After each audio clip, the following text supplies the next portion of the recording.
Upstate New York, Christmas Day. The check lies on the white linen like a dead leaf, a $5,000 insult disguised as charity. My sister sits across from me, wrapped in cashmere and arrogance, waiting for me to be grateful for her pity. My name is Linda Wilson, and for 6 months I have held a secret that is about to burn her world to the ground. She sees an old house and assumes I am drowning. She doesn't know that while she rented an illusion of wealth, I bought my freedom in cash. She came for dinner, but she is staying for the lesson. Stay with me to see the moment the silence breaks.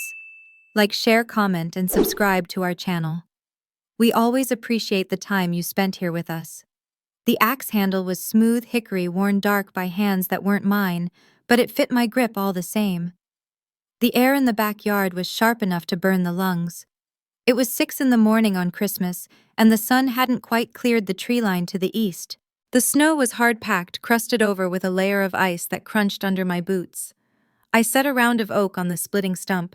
It was seasoned wood, dry and heavy. I swung them all. The steel head came down with a dull thwack, and the wood split clean, falling into two perfect halves in the snow. I breathed out a cloud of white steam, vanishing instantly. This was the work. It was honest work. It didn't require emails or meetings or pretending to be something I wasn't. You swung the axe and the wood split. If you missed, you swung again. I stacked the wood in the carrier, feeling the rough bark bite into my gloves. The house stood behind me, a 2-story craftsman built in the 20s. It wasn't perfect. The paint on the eaves was peeling slightly, and the front porch sagged just a fraction on the left side, but the bones were good. It was built with timber that had grown when the country was younger and harder. It had survived blizzards and heat waves and families that grew and shrank within its walls. It was mine, though the county records were the only place that said so explicitly. To the rest of the world, and especially to my family, coming in from the city, I was just occupying space, likely renting or barely scraping by. I walked back up the steps, stomping the snow off my boots before entering the mudroom. The warmth of the house hit me, smelling of old pine and the faint metallic scent of the radiator. Inside, the silence was heavy and comforting. I unloaded the wood into the bin next to the cast-iron stove in the living room. I built the fire carefully, laying the kindling crosswise, striking the match, watching the small flame catch and grow until it was roaring behind the glass. I stood there for a moment, warming my hands. The house was quiet, but it wasn't empty. It was full of the things I had chosen to keep, things that had weight. I went into the kitchen. The linoleum floor was cold, but I didn't mind. I had a schedule. The turkey had been brining for 24 hours in a mixture of salt, sugar, peppercorns, and bay leaves. I lifted the bird out of the cooler, the water cold against my wrists. It was a 20-pound bird, big enough for an army, though we were only 4. Well, 5, counting the ego my sister would bring with her. I patted the skin dry with paper towels, moving methodically. There was a rhythm to cooking that I respected. It was chemistry and timing. I rubbed the skin with butter and herbs I had dried myself from the summer garden: rosemary, thyme, sage. I tied the legs. I placed it in the roasting pan. The oven was already hot. When I slid the metal rack in and closed the door, I felt a sense of order. The main task was underway. I moved to the dining room table. It was mahogany, scarred from decades of use, draped now in a white linen cloth that I had ironed the night before. I brought out the box of silverware. It was sterling, a wedding gift to my grandmother in 1960. It tarnished if you looked at it wrong, but polishing it was part of the ritual. I sat at the table with the polishing cloth and the paste. I worked on a fork, rubbing the black oxidation away until the silver shone like a mirror. Back and forth, circular motions. The smell of the polish was acrid, but clean. This was what Christmas was to me: preservation. Keeping the old things bright. My phone buzzed on the sideboard, breaking the rhythm. I didn't look at it immediately. I finished the fork, laid it perfectly straight next to the china plate, and then stood up. I wiped my hands on a rag and checked the screen. 3 texts from Jessica. Traffic is a nightmare already. Starbucks line was insane. Need caffeine to survive the day. Hope you shoveled the driveway well. I don't want to scratch the Range Rover on any ice banks. I didn't reply. I looked out the window. The driveway was plowed wide and clean. I had done it myself yesterday with the old tractor. The black asphalt was clearly visible. Jessica lived in a world of perceived obstacles, most of which she created herself to have something to complain about. She and Mark would arrive with their noise and their stress, bringing the city tension into my quiet sanctuary. They would see the old windows and feel the draft and assume I was suffering. They wouldn't see the fire or the silver or the paid-off deed in the safe upstairs. I put the phone face down. I wouldn't let her frequency disrupt mine. Not yet. A different vehicle turned into the driveway then. A Ford pickup 10 years old, kept in immaculate condition. Grandpa Frank and Grandma Elise. I felt the tension in my shoulders drop. I walked to the front door and opened it before they could knock. The cold air rushed in again, but this time it felt welcoming. "Merry Christmas, Linda," Grandma said. She was holding a covered pie dish, her face framed by a sensible wool hat. She looked sturdy, her eyes bright and observant. "Merry Christmas, Grandma." I took the pie. It was heavy, apple by the smell of it. Grandpa Frank stomped his boots on the mat just as I had. He didn't say much, just nodded, his eyes crinkling at the corners. He walked past me, not to the living room, but straight to the basement door. It was his ritual. He went down the stairs, his heavy boots thudding on the wood. I heard the hiss of the boiler and the clank of a pipe. A minute later, he came back up, wiping his hands on a handkerchief. "Pressure's good," he said. "Running steady at 18 psi. You bleed the radiators in the guest room." "Last week," I said. "Just like you showed me."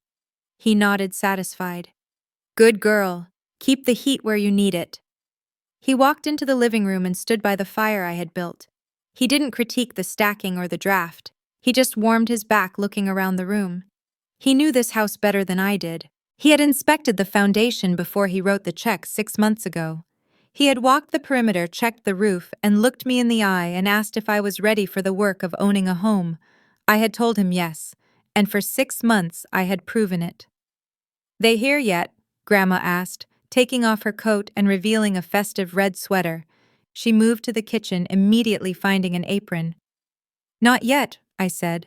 "Stuck in traffic, worried about the car." Grandma rolled her eyes, a quick, sharp motion. "That girl worries about the paint on her car more than the roof over her head. Mark isn't any better." "Be nice, Elise," Grandpa called from the other room, though there was no heat in his voice. "It's Christmas." "I am nice," she said, pulling a knife from the block to start on the potatoes.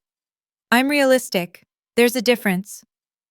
I stood between the kitchen and the living room, watching them. This was the alliance. We were the ones who understood the value of things, of soil, of stone, of compound interest, and sweat equity. We had agreed to keep the house a secret until the trust was fully settled in the new year, to avoid the explosion that we all knew was coming. Jessica thought I was the charity case. She thought I was the one who needed saving. I went back to the silver. I had 3 more place settings to polish. The turkey hissed in the oven, the smell of roasting meat beginning to fill the air, layering over the wood smoke and the coffee. The house felt solid around us. We were dug in. I picked up a knife and applied the polish, rubbing hard, watching my own distorted reflection in the metal. I looked calm. I looked ready. But I could feel the hum of the phone on the sideboard, a silent countdown to the invasion. The peace was temporary. The test was coming up the driveway. The black Range Rover crested the hill at 12:10. It looked like a scar against the white landscape, too shiny, too aggressive for the unpaved mood of the county road. It moved hesitantly, the driver unsure of the traction, though the road was sanded. I watched from the front window. Mark was driving. He took the turn into the driveway too wide, clipping the snowbank I had carefully edged, sending a spray of dirty slush across the clean white surface. He corrected the engine, revving unnecessarily loud, before coming to a halt behind Grandpa's truck. The engine cut, but they didn't get out immediately. I saw them moving inside the cabin, checking phones, adjusting mirrors, armoring themselves before facing the cold air and the family. I wiped my hands on a towel and unlocked the front door. The silence of the morning broke the moment the car doors opened.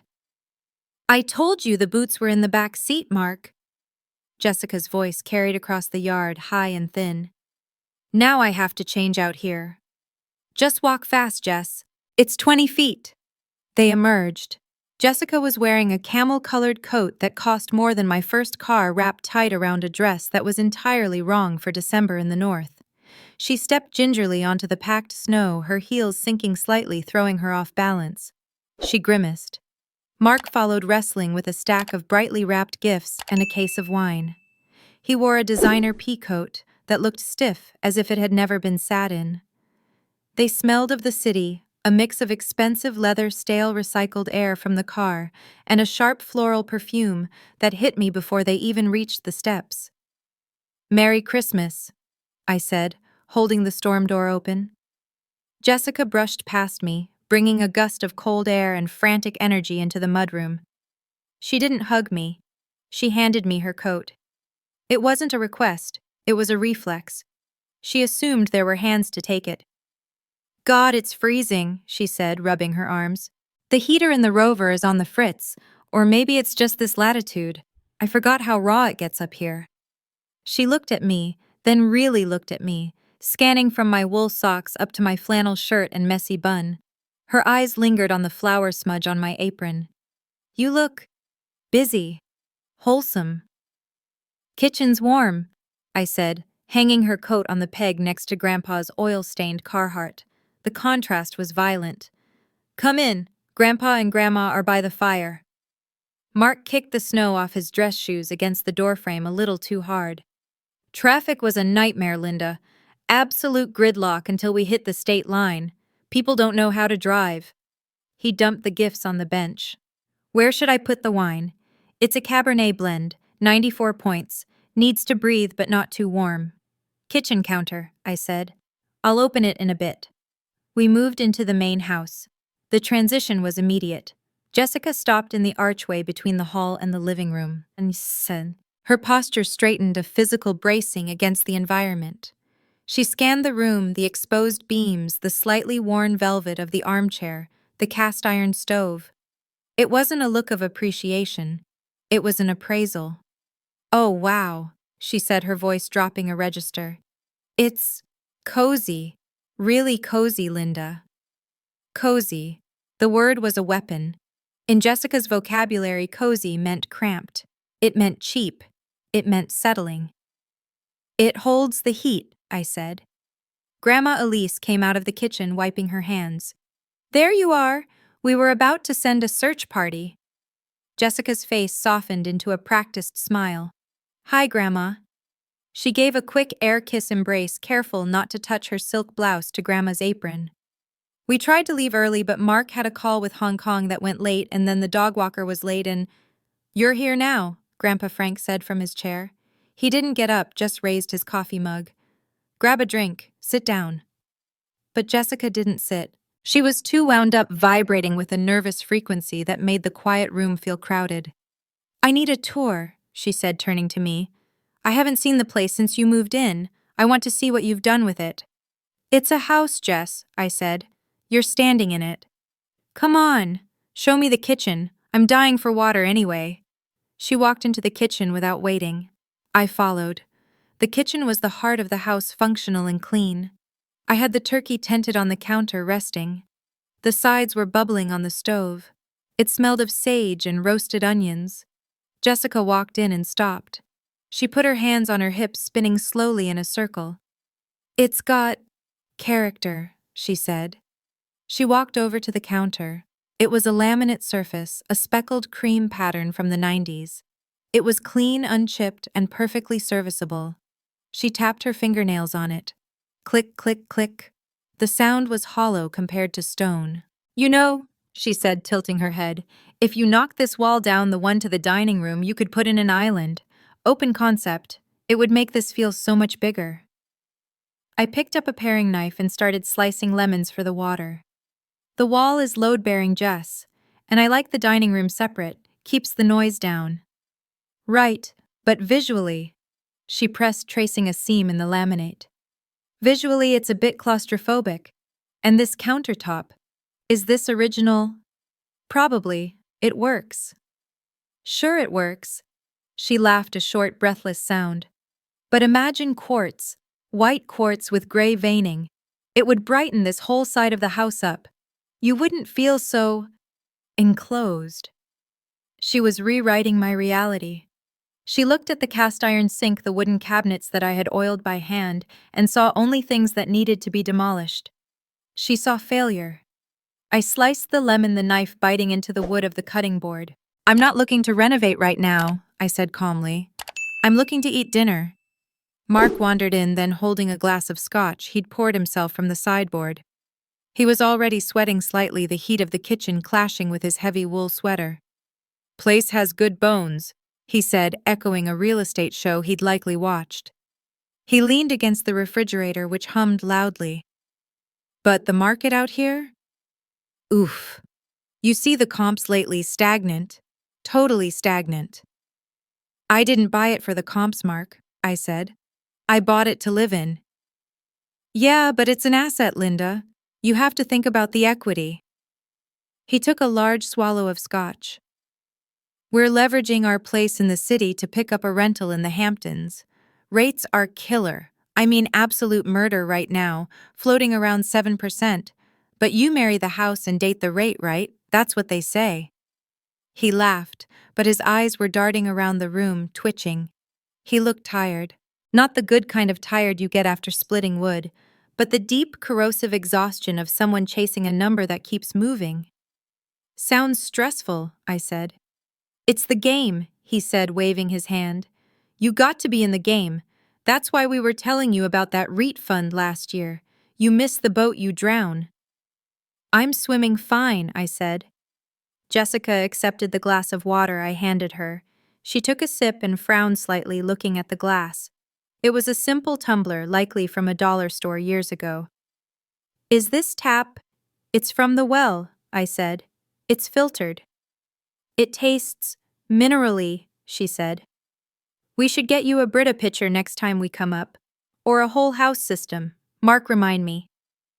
"Added to the list," Mark said, checking his watch. "So when's the bird ready? I'm starving.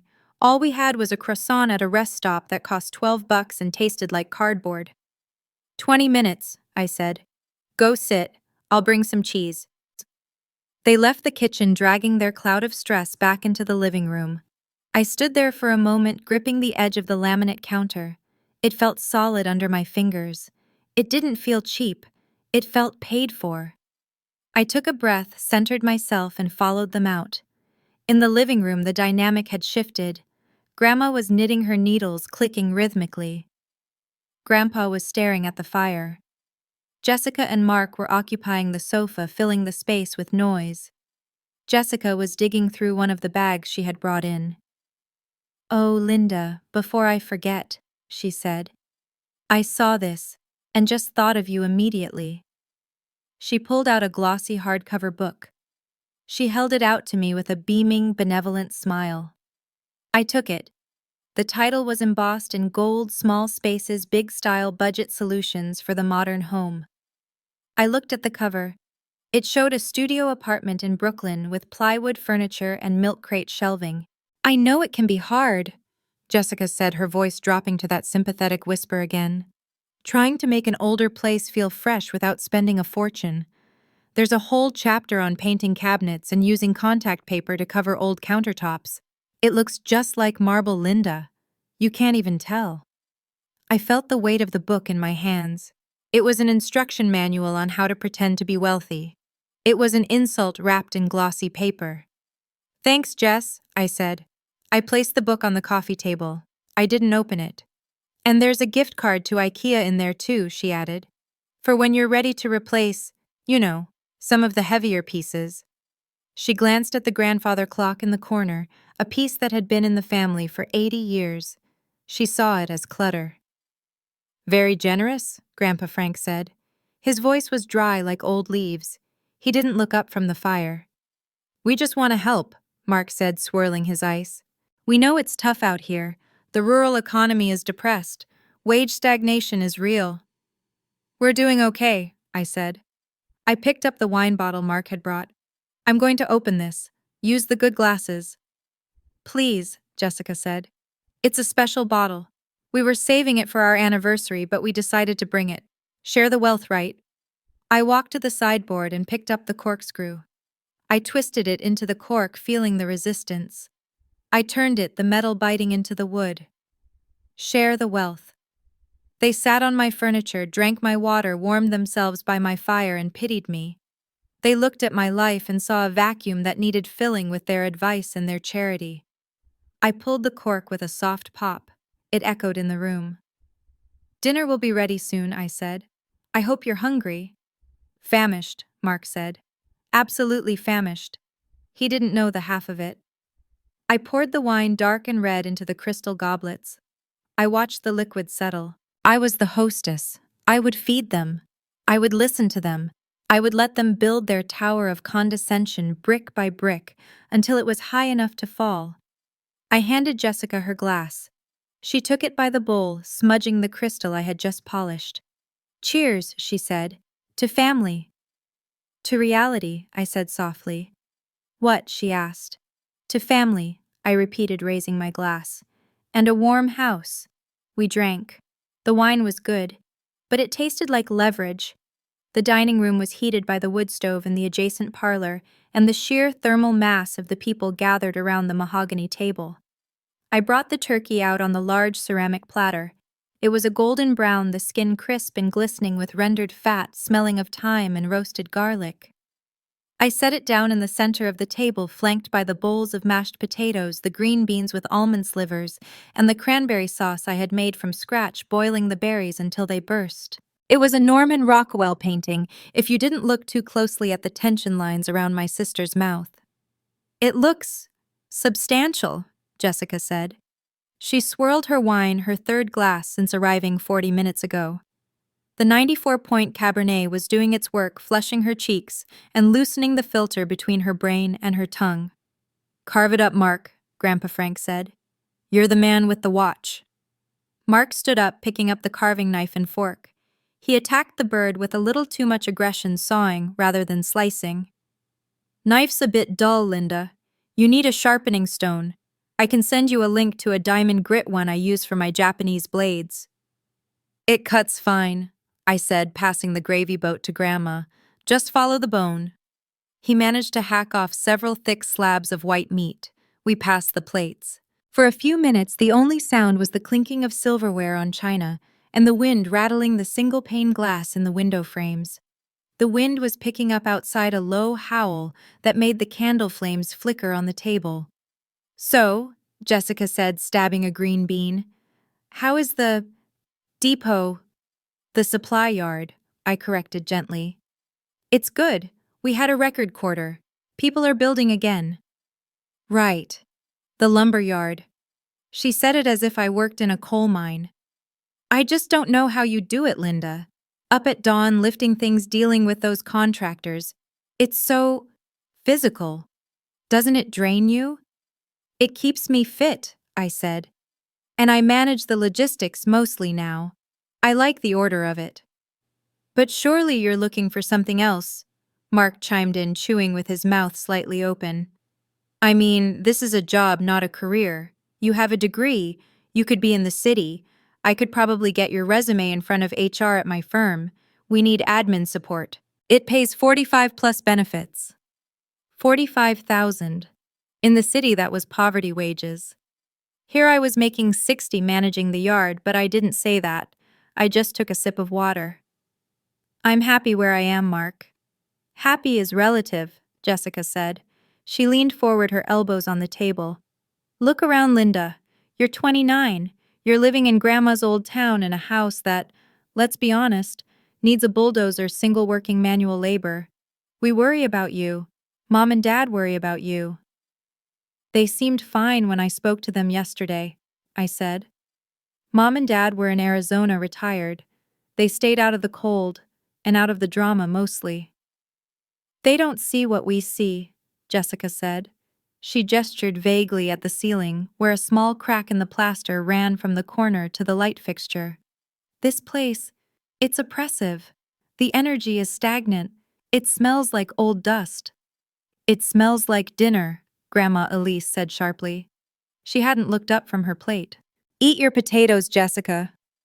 Jessica sighed a dramatic exhalation that shook her shoulders. I'm just trying to be real, Grandma. We all dance around it.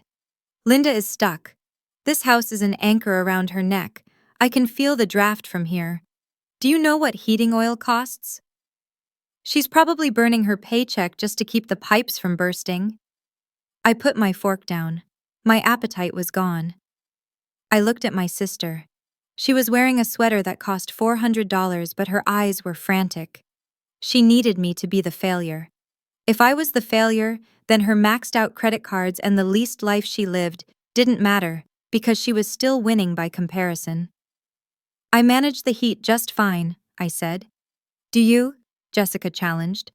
She reached for the wine bottle and poured herself another heavy glass. A drop of red splashed onto the white tablecloth. She didn't notice. Mark and I were looking at the Zillow estimate for this place. It's practically underwater given the condition. If something breaks the boiler, the roof, you're finished. You don't have the liquidity. Mark nodded solemnly. Capital expenditures on older homes are the #1 cause of bankruptcy for single-income households in this bracket. It's a statistical fact. I have savings, I said quietly. Oh, honey. Jessica said, her voice dripping with a poisonous sweetness. A few $100s in a savings account isn't capital. It's cute, but it's not security. She looked at Mark. They exchanged a look, a calibrated, rehearsed glance of benevolence. This was the moment they had prepared for in the car. This was the charity. Jessica reached into her purse, which was hanging on the back of her chair. She pulled out a checkbook. It was a leather-bound booklet, sleek and professional. Look, she said, opening it and uncapping a pen. We talked about this. We want to help. We know it's Christmas and we know things are tight. It must be so hard living paycheck to paycheck, wondering if the lights are going to stay on. The room went dead silent. The wind howled outside, but inside the air was still and heavy. I don't need money, Jess, I said. Don't be proud. She cut me off. It's not a handout. Consider it a loan. A family loan. Low interest. She scribbled something on the check. We can lend you, let's say, $5,000. That should cover a cosmetic remodel on the kitchen. Get some new counters. Maybe patch that ceiling. Make it livable. You need to update this place if you ever want to sell it and get out of this hole. She ripped the check out of the book with a sharp tear. She slid it across the white tablecloth, past the gravy boat, past the centerpiece. It came to rest next to my water glass. Take it, she said. Really, we're doing well. We want to lift you up. I looked at the check. $5,000. It was a lot of money to some people. To them, it was likely money they didn't actually have, pulled from a line of credit to buy a moment of superiority. I looked at Grandpa Frank. He had stopped eating. His hands were resting on the table, large and knotted with arthritis. He was looking at Jessica with an expression I rarely saw: disappointment. Not the anger of a parent scolding a child, but the cold realization of a man seeing a stranger. I opened my mouth to speak, to tell her to take her check and her pity and drive back to the city, but I didn't get the chance. Put your checkbook away, Jessica, Grandma Elise said. Her voice wasn't loud, it was factual. It was the voice she used when she read a recipe or balanced a ledger. Grandma, stay out of it, Jessica said, waving her hand dismissively. We're trying to help Linda. She's drowning. She is not drowning, Grandma said. She blotted her mouth with her napkin and set it down. She turned her entire body to face Jessica. Linda doesn't have a mortgage. Jessica laughed, a brittle, confused sound. What? Of course she has a mortgage, unless she's renting, which is even worse because she isn't renting. Elise continued, her diction precise. And she doesn't have a mortgage because we bought this house for her, cash. The wire transfer cleared 6 months ago, $600,000.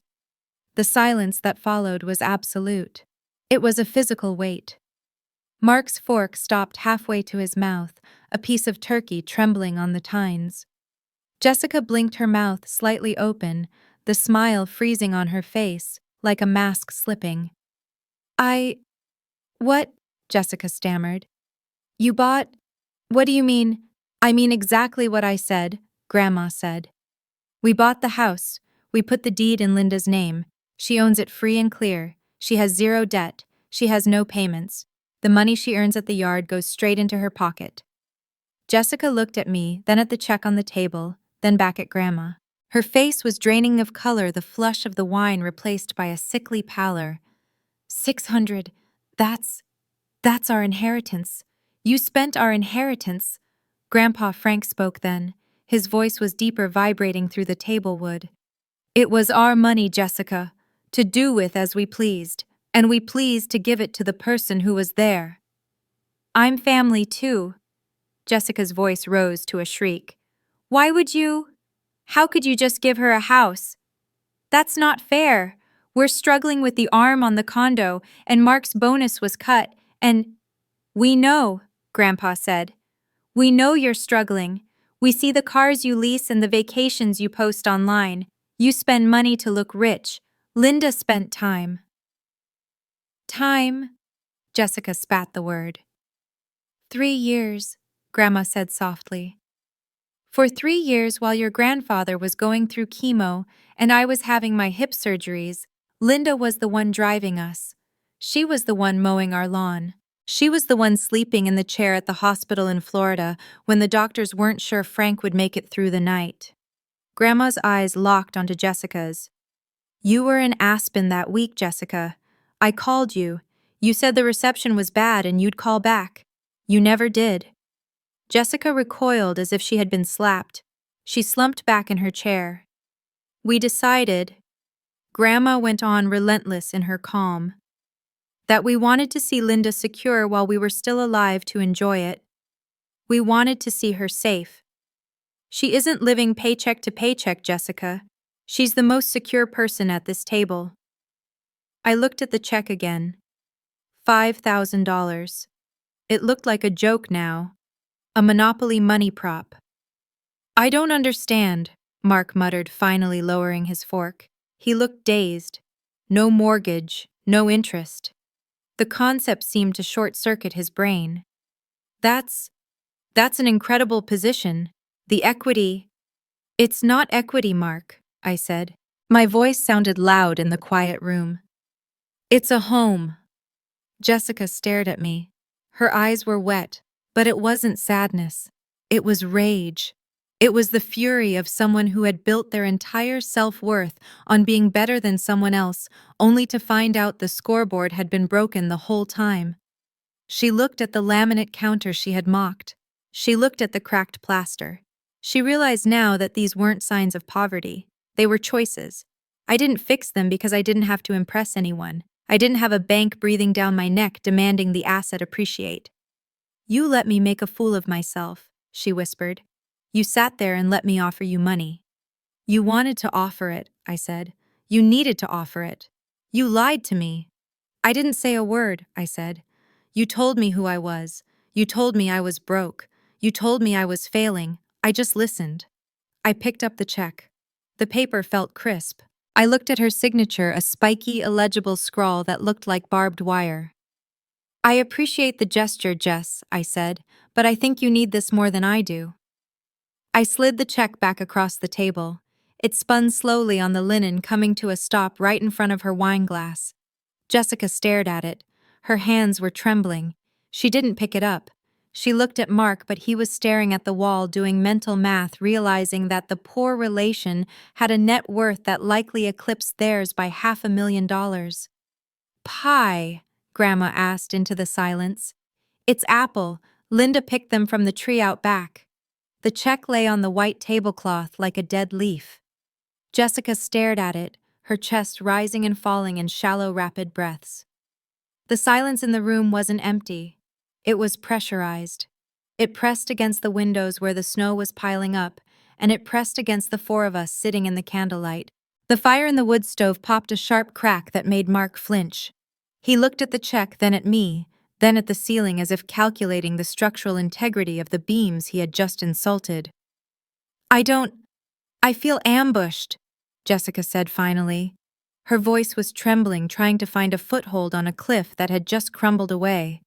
She pushed her wine glass away, a jagged motion that nearly tipped it over. You let me sit here. You let me go on and on about the renovation and the loan. You let me make a fool of myself. Nobody made you do anything, Jess, I said. I reached for the pie server. It was silver heavy in the hand. You came in here with a script. You just didn't know the audience. It's not about the script. She snapped, her eyes flashing with a desperate defensive heat. It's about trust. We're family. How could you keep something this huge from me? A house. A $600,000 asset. You hid it. You deliberately hid it so you could catch me out. She looked at Grandma, seeking an ally but finding only granite. Grandma, you always said no secrets. You preached transparency.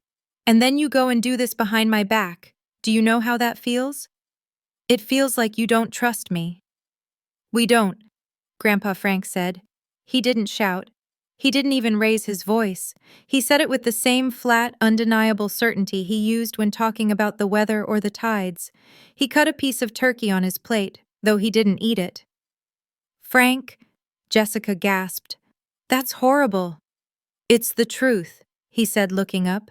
His eyes were hard. We didn't tell you because we knew exactly what this conversation would look like. If we told you 6 months ago, you would have been on the phone 5 minutes later asking for an advance on your inheritance. You would have asked why Linda got a house and you didn't get a down payment for that condo in the city. Well, is it so wrong to ask for fairness? Jessica's voice rose shrill and tight. I'm your granddaughter too. Mark and I are building a life. We have expenses, real expenses, not just playing house in the woods. Fairness isn't about equal distribution, Grandpa said. It's about return on investment. Linda invested. You didn't. I was working, Jessica shouted. I have a career. I can't just drop everything to drive you to a podiatrist appointment in Boca Raton. My time is worth money, Grandpa. And Linda's time wasn't, Grandma asked softly. That's the difference, Jessica. You count your time in billable hours. Linda counted it in moments. She was there when I couldn't walk. She was there when the hurricane shutters needed to go up. She never asked for a dime. She never asked for gas money.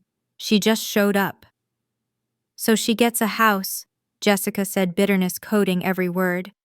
She gets a free ride for life because she drove a car. It's not a free ride, I said. I stood up and moved the pie to the center of the table. The steam rose from the vents and the crust smelling of cinnamon and sugar. I pay the taxes. I pay the insurance. I pay for the repairs. I just don't pay a bank. Mark let out a long, ragged exhale. He rubbed his face with both hands, dragging the skin down. The veneer of the successful investment banker was cracking. He looked pale, sweaty. No mortgage, he muttered again, as if the concept was a foreign language he was trying to decipher. Do you know what that does to your monthly burn rate? It zeroes it out.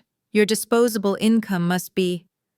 He looked at me, his eyes wide and hollow. Linda, what's your monthly overhead? 500, 600. About that, I said. Wood is free if you chop it. Water is free from the well. God, he whispered. He picked up his wine glass and drained it in one swallow. It was a 94-point Cabernet, and he drank it like cheap vodka. We're at 12,000, before food, before the cars. Mark, Jessica hissed. Shut up. Why? Mark turned to her, and for the first time I saw the anger in him. It wasn't directed at me anymore. It was directed at the charade. Why shut up, they know. Or they can guess. Look at them, Jess. They're sitting on a fortress. And we're bleeding out. He looked at Grandpa Frank. The bonus didn't get cut, Frank. It got eliminated. The whole division missed the target. I made base salary this year. In the city, base salary doesn't cover the nut. Mark, stop it, Jessica said, her voice trembling. We have the investments, the rental property. The rental is vacant. Mark slammed his glass down. The crystal didn't break, but the sound rang through the room like a gunshot. It's been vacant for 3 months. We're carrying 2 mortgages, the lease on the Rover, the lease on your Mercedes, the credit cards for the furniture we just bought. We're underwater, Jess. We're drowning. And we came here." He stopped. He looked at me. The arrogance was gone. All that was left was a frightened man in a designer sweater. "We came here to feel better," he said quietly. "We came here to look at your old windows and your laminate counters and feel like we were winning. Because if you were losing, then we were okay. If you were the poor one, then we were the rich ones. That's the logic." "That's pathetic," Grandma said. She didn't offer sympathy. She offered judgment. "It is," Mark agreed. "It's pathetic, but it's all we had." Jessica had gone silent. She was staring at the tablecloth, her hands clenched in her lap. She looked smaller than she had an hour ago. The coat, the car, the attitude, it was all armor, and I had just stripped it off without lifting a finger. I didn't say anything. I didn't need to pile on. The truth was doing the work for me. I picked up the knife and cut into the pie. The crust crunched a perfect flaky sound. I lifted a slice, the apples glistening in the juice, and placed it on a dessert plate. "Whipped cream?" I asked. Jessica looked up. Her eyes were red. She looked at the pie, then at me. She was waiting for the lecture. She was waiting for me to tell her she was shallow, that she was cruel, that she deserved this humiliation. She was waiting for the fight she would have started if the roles were reversed. "I have fresh cream," I said. "I whipped it this morning." I put a dollop on the slice and slid it toward her. It was the same motion she had used to slide the check toward me. The parallel was obvious, but the intent was different. She had offered money to buy dominance. I was offering food to show peace. "I can't," she whispered. She pushed her chair back. The legs scraped loudly against the hardwood floor. "I can't eat. I think I'm going to be sick." "Sit down, Jessica," Grandpa said. "Finish the meal." "I can't," she cried. She stood up, swaying slightly. "I can't sit here and pretend this is normal. You all knew. You let me walk into this trap." "You built the trap, Jess," I said calmly. "I just didn't warn you before you stepped in it." "I have to go," she said. She looked at Mark. "Get the coats." "We haven't had dessert," Mark said weakly. He was eyeing the pie. He looked like he wanted it. He looked like he wanted to stay in the warm house with the free heat and the paid-off walls, but he knew he couldn't. He belonged to Jessica, and Jessica was retreating. "Mark." She was already moving toward the hallway, her heels clacking on the floor, stumbling slightly on the rug. Mark sighed. It was the sigh of a man who had signed the papers and knew he couldn't get out of the contract. He stood up. "Thank you for the turkey, Linda. It was really good, moist." "You're welcome," I said. "Drive safe, the roads are icing up." "Yeah," he said. "They always are." He followed her out. I heard the rustle of coats in the mudroom, the frantic zipping of zippers. There were hissed whispers, Jessica blaming him for talking too much, Mark blaming her for the check. It was the sound of a long, miserable drive home. Grandpa, Grandma, and I sat at the table. We didn't move. We listened. The front door opened, letting in a blast of wind that made the candles dance wildly. Then it slammed shut. A moment later, the engine of the Range Rover roared to life. It revved high, angry, and mechanical. I heard the tires spin on the snow, searching for grip, the traction control system whining. Then they caught, and the sound faded down the driveway, over the hill, and into the silence of the winter afternoon. The room settled. The candles steadied. The wind outside battered the siding, but inside the air was still again. "Well," Grandma said. She reached out and took the slice of pie I had cut for Jessica. She took a bite. "Waste not, want not." "He's in trouble," Grandpa said, referring to Mark. "Leveraged like that. If the market turns, they'll lose everything." "They have the income," I said. "They'll figure it out." "Maybe," Grandpa said. "Maybe not, but that's not our problem today." He looked at me. "You handled that well, Linda. You didn't gloat." "I didn't have to," I said. I looked at the empty chairs where my sister and her husband had sat. The check was still there, forgotten next to the wineglass. I reached over and picked it up. $5,000. It was a piece of paper. It represented panic masked as generosity. I walked over to the wood stove. I opened the iron door. The heat hit my face, intense and purifying. I tossed the check onto the logs. It curled instantly, the paper turning black, the blue ink of the signature flaring green for a second, before vanishing into ash. I closed the door and latched it. "Coffee?" I asked. "Please," Grandpa said. "And a big slice of that pie." We ate in silence. It wasn't the awkward silence of earlier. It was the comfortable silence of people who know who they are and what they own. I watched the snow falling outside the window. It was piling up against the foundation, burying the garden beds, covering the woodpile. It was a hard winter, but the oil tank was full, the freezer was stocked, and the deed was in the safe. Jessica was out there on the highway, driving back to a city that demanded everything she had, sitting in a heated seat that she rented next to a man who was afraid of the math. She was driving toward noise and debt. I took a bite of the pie. The apples were tart, the crust buttery. I sat back in my chair, listening to the wind try to find a way in and failing. The house held. We were immovable. We were free. I watched through the front window until the red taillights of the Range Rover were swallowed by the curve of the road and the driving snow. They were gone. The angry mechanical whine of the engine was replaced by the low, consistent moan of the wind in the chimney. The tension that had filled the room, sharp and electric, dissipated instantly, leaving behind only the smell of wood smoke and the lingering scent of the expensive perfume Jessica had worn, which now seemed faint and out of place, like a ghost that had already moved on. I turned back to the room. It was messy, a battlefield of half-eaten food and crumpled napkins, but it was a mess I understood. It was the debris of living, not the debris of a financial collapse. "Well," Grandma Elise said, standing up and smoothing her apron, "the show is over. Time to strike the set." She began gathering the plates. There was no discussion about what had just happened. We didn't need to dissect Jessica's exit or Mark's panic. The facts had been laid out on the table quite literally, and they spoke for themselves. To talk about it more would be gossip, and we didn't do gossip. We did work. I went to the kitchen and turned on the tap. The water came out hot and steaming. I filled the sink, adding a squirt of dish soap. The bubbles rose up white and clean. I plunged my hands into the heat. It felt good. It grounded me. Grandpa Frank brought the serving platter in. "Plenty of meat left," he said. "You'll be eating sandwiches for a week." "I don't mind," I said. "It's good turkey." "It is," he agreed. "Dry wood makes a hot oven, cooks it even." He didn't offer to help wash. That wasn't his role.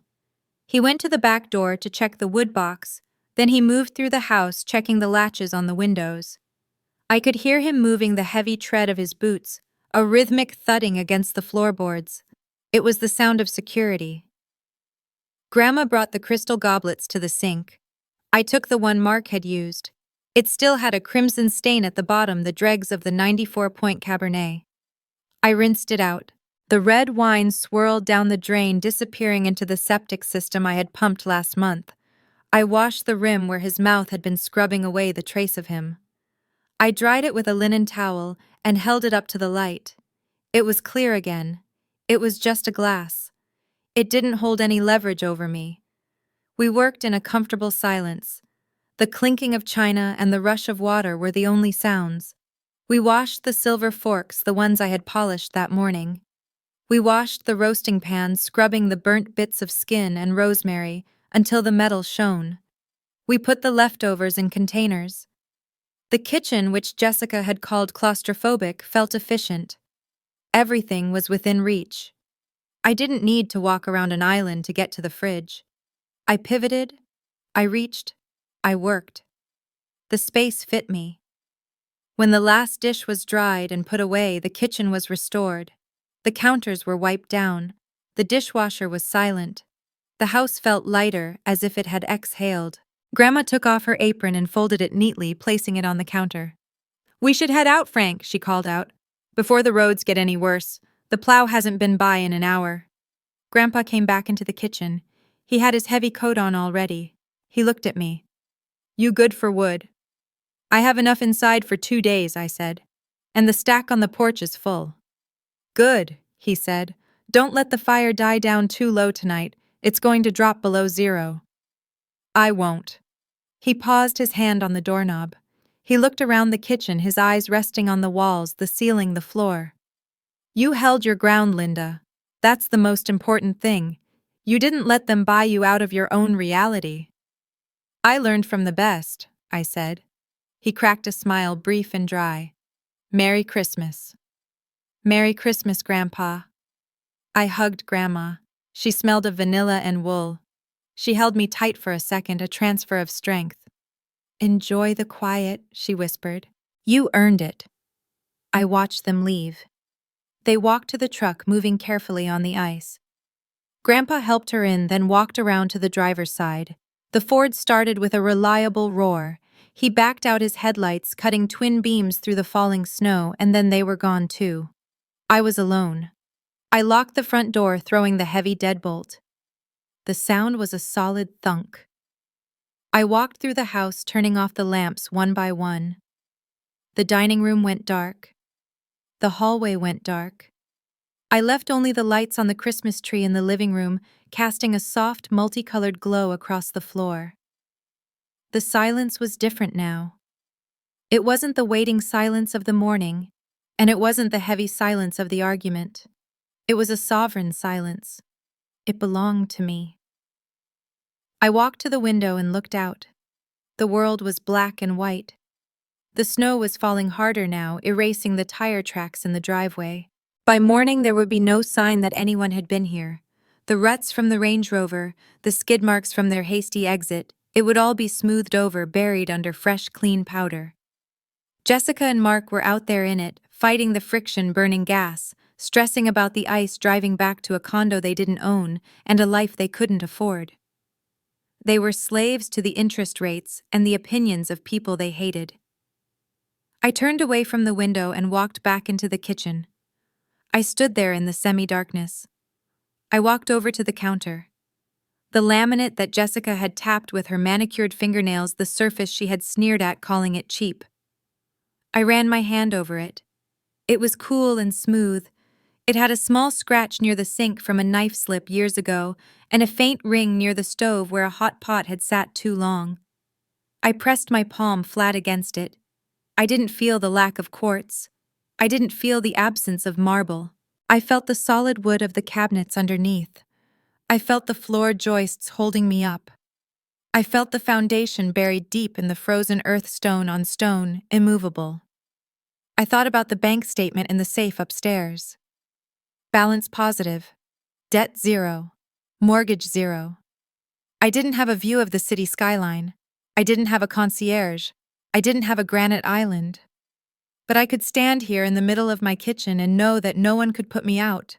No bank could foreclose. No landlord could raise the rent. No boss could fire me and take my shelter. This wasn't just a house. It was a fortress of solitude. It was the physical manifestation of the word no. No to debt. No to pretense. No to the treadmill Mark was running on until his heart gave out. I walked into the living room and sat in the armchair by the stove. The fire was settling down into a bed of glowing red coals pulsing with heat. I stretched my legs out. My muscles were tired from the morning's wood splitting and the day's tension, but it was a good tired. I listened to the house. The timber frame creaked as the temperature dropped, a settling sound like a ship adjusting to the sea. The radiator hissed softly in the corner. The wind buffeted the north wall, a gust that would have rattled the windows of a lesser build. I closed my eyes. I didn't need a vacation to Aspen. I didn't need a remodel. I had everything I needed right here. The peace was absolute. It settled over me like a heavy quilt. The wind hit the side of the house, but the walls held. It was a good house, and it was mine. As the last of the embers fade into the grate, Linda's story reminds us that true security isn't found in what we project to the world, but in what we truly own when the doors are locked. If you enjoyed this tale of quiet resilience, please subscribe to the channel and leave a comment below. We read every single comment of your thoughts. Thank you for listening. This has been a story from Revenge Hour. We'll see you next time.